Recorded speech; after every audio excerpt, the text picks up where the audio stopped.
the magistrates in Philippoi imprisoned Paulu and Silas, and they feared when they heard that they were Romani.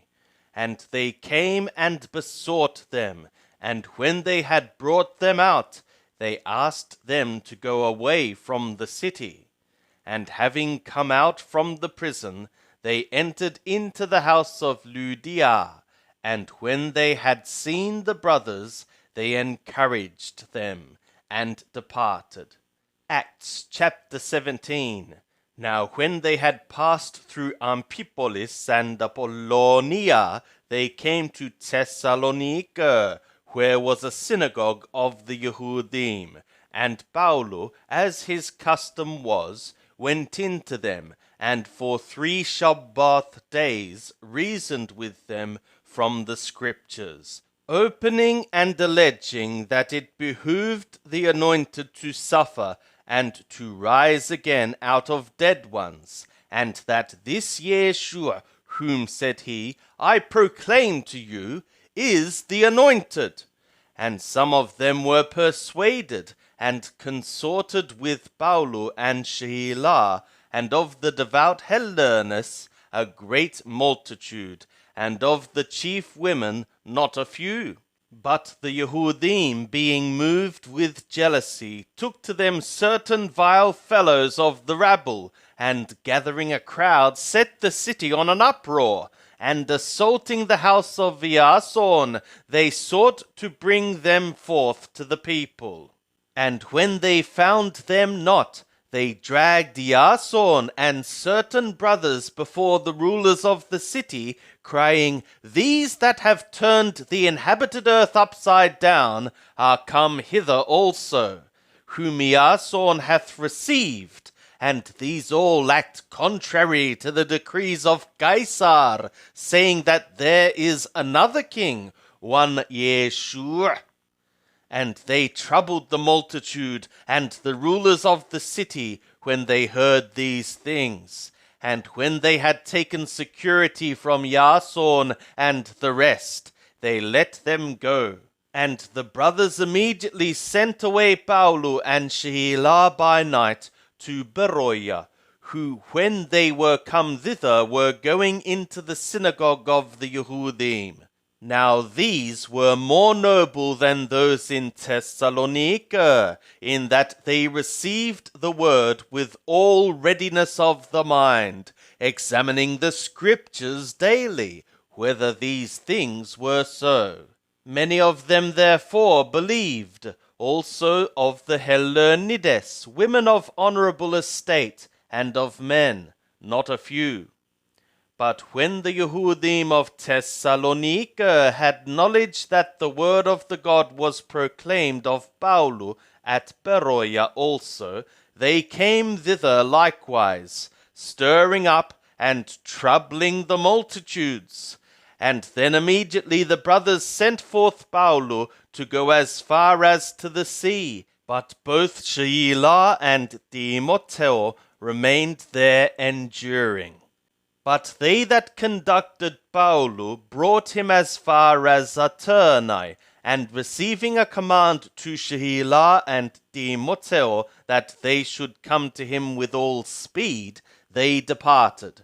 And Paulu, waiting for them in the Aterni, perceiving the city being utterly idolatrous, his spirit was being provoked in him. So he reasoned in the synagogue with Yehudim and the devout persons, and in the marketplace every day with them that met him. And certain also of the Epicureoi and Stoikoi philosophers encountered him, and some said, What would this babbler say? Others, He seemeth to be a setter forth of strange gods, because he was announcing Yeshua and the resurrection. And they took hold of him, and brought him to the Areopago, saying, May we know what this new teaching is, which is spoken by thee? For thou bringest certain strange things to our ears. We would know therefore what these things mean. Now all the Aternaioi and the strangers sojourning there spend their time in nothing else, but either to tell or to hear some new thing.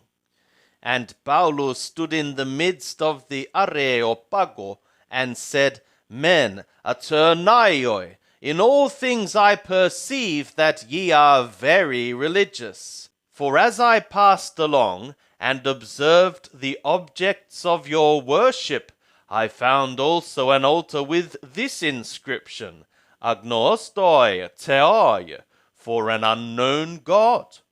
What therefore ye being unknowing are worshipping, this I am proclaiming to you, the God that made the world and all things therein, he being Lord of sky and earth, dwelleth not in temples made with hands, neither is he served by men's hands, as though he needed anything, seeing he himself giveth to all life and breath and all things. And he made of one every nation of men to dwell on all the face of the earth, having bordered appointed seasons and the bounds of their habitation, to be seeking the God, if perhaps they might feel after him and find him, though he is not far from each one of us. For in him we live and move and have our being, as certain even of your own poets have said, for we are also his offspring. Being therefore the offspring of the God, we ought not to think that the God nature is like gold or silver or stone, graven by art and device of man. The times of ignorance therefore the God overlooked, but now he is commanding all the humans everywhere to be repenting, inasmuch as he hath appointed a day in which he will judge the inhabited earth in righteousness by a man whom he hath ordained, whereof he hath given assurance to all men, in that he hath raised him from dead ones.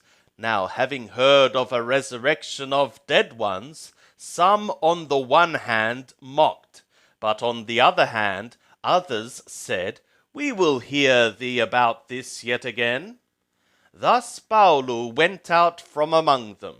But certain men clave to him, and believed, among whom also was Dionysioi the Areopagitus, and a woman named Damaris, and others with them.